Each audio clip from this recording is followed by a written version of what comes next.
Хуҗа Насретдин легендар әсәр, легендар спектакль, чөнки мәсәлән халык күңелендә калган Әбҗәлиловның башкаруында. Аны инде сөйлиләр. Аның кебек Хуҗа Насретдинның киләчәктә дә, электә юк иде дип. Шуннан соң мин, мәсәлән, минем күз алдымда Марсель абый менә бу залда утырып, мин еш кына керәдер аның янына, ул Хуҗа Насретдинне чыгарадыр. Хуҗаны Равил Шәрәфиев уйныйдыр. Шансы мин хәтерлим Марсель абыйның бик авырлык белән чыгаруын бу спектакльне. Чөнки ул әйтәдер, менә котыла алмыйм ди, менә Әбҗәлиловның уйнаган спектакльнән котыла алмыйм ди. Һаман ди, менә минем күз алдымда, хәтеремдә, мин аннан һич тә аерыла алмыйм ди. Шуңа күрә Хуҗа Насретдин чыккач, Марсель абый куелышында, Марсель абый әйтәдер, мин тулысынча аны башкарып чыгара алдым. Күрәсең, менә шуннан кирип калгандыр минем күңелемә. Нәрсәдә соң аның сере, нишләп соң ул шундый авырлык белән? Гомумән Нәкый сәнәгать драматургиясе ул җиңел түгел. Чөнки Нәкый абый ул 5 пәрдә язадыр, 5 пәрдә. Бөтен андагы булган линияларын уйный башласаң, сәхнәгә чыгара башласаң, ул 5 сәгать барырга тиеш. Нәкый абый гомумән ул төп фикерне кайдыр яшереп яза иде. Ул Җирән Чишәндә дә шулай ук, менә ул Гөлҗамалда да шулай ук, гомумән аның әсәрләрендә шулай.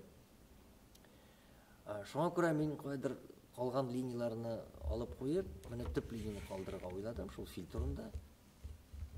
Һәм шуңа әйтәм, менә серия авторы Садалаванусның пьесын куштым. Кичкенә генә фрагментларны. Шуңа күрә бу спектакль Нәкый сәнбәтнең пьесасы буенча эшләнгән спектакль булачак. Инде Хуҗа Насретдинның образы турында, аның персонажы турында нәрсә әйтәсең?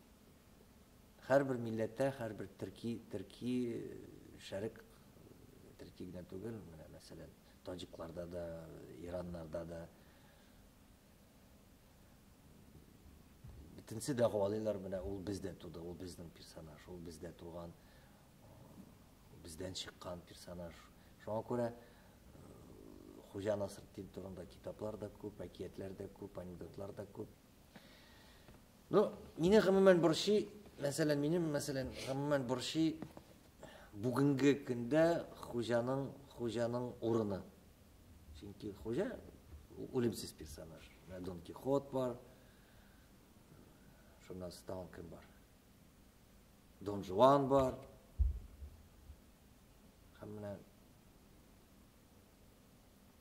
безнең әдәбиятта, шәрык әдәбиятында, төрки әдәбиятында Хуҗа Насретдин бар. Ләкин аны тулысынча мәсәлән әдәбият дип язып булмый. Чөнки аның турында аерым персонаж итеп китап чыгарганнары юк. Аның шул анекдотлары гына бар. Мәсәлән, Дон Кихот турында авторы бар аның. Моның авторы юк.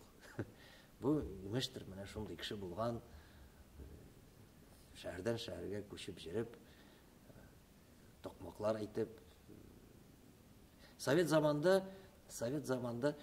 һәрбер заманда, һәрбер гасырда, һәм мин әйтер идем, сәяси вакыйгалардан соң Хуҗа Насретдин килеп чыга иде. Совет заманда Соловьев дигән бер кеше тулы бер китап чыгарган иде. Һәм Совет заманы нинди заман икән беләбез. Совет заманда Хуҗа Насретдин ул байларга каршы көрәшә торган, байларны, патшаларны дуракка калдырып, шундыйрак бер батыр, ниндидер көрәшче иде. Ләкин менә анекдотларга караганда фикерләр ничектер бер ноктада туктала алмый. Чөнки ул бер яктан ул дивана, аны бөтенсе диванага чыгаралар, хәтта гади халык та, хатыны да шул вакытта чиновниклар дип әйтер идем. Аңа җитди караш юк. Менә шуңа күрә бүгенге көндә хакыйкатьнең каян эзләргә кирәк? Кайда ул? Кем ягында дөреслек? Шуңа күрә минемчә хуҗа минем өчен мәсьәлә һәм бүгенге заманда ул хакыйкатьне бөтенләй икенче яктан эзләргә тырыша. Менә бөтен кеше хакыйкать, менә бу хакыйкать дип әйтәләр. Хуҗа үзенең гамәлләре белән ул киресенчә хакыйкать икенче якта ята. Бер сүз белән әйткәндә, әгәр дә хакыйкатьне эзләп табасың килә икән, син икенче яктан кирип кара. Фактның икенче ягына. Менә мәсәлән, бүгенге көндә без бик фаҗигале күренешләрнең шаһитләре булгач, югалып калабыз. Кая дөреслек? Кемдә дөреслек? Кая ул хакыйкать?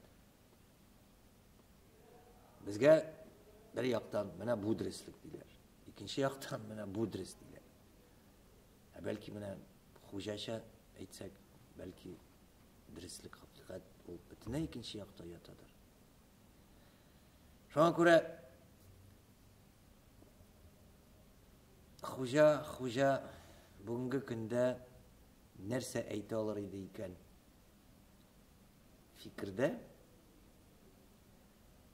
белән, менә шул фикер белән яшәп, без шушы әсәргә тотындык. Менә минем, спектакльне карарга кирәк аның өчен. Минем уйлавымча бүгенге көндә, бүгенге вазгыятьтә хәтта хуҗа да ярдәм итә алмас иде. Чөнки халыкның башын шул хәтле нык бутаганнар. Дөрес юлын күрсәтүче юк. Шуңа күрә минемчә бу спектакльдә бу персонаж да, хуҗа үзе дә минемчә күбрәк сораулар куячак. Һәм бүгенге заманда минемчә бүгенге театрның вазифасы без барыбер дөреслекнең кая икәнлеген һәм дөрес фикер әйтер өчен без әзер түгел. Һәм гомумән кешелек бу әйбергә әзер түгел дип уйлыйм. Шуңа күрә театрның вазифасы минемчә шул сорауларны куярга, тамашачыга, беразна уйландырырга аларның ирекле фикерләвен кузгатырга. Менә хуҗа шуның белән кыйммәтле, чөнки ул ирекле фикер йөртә.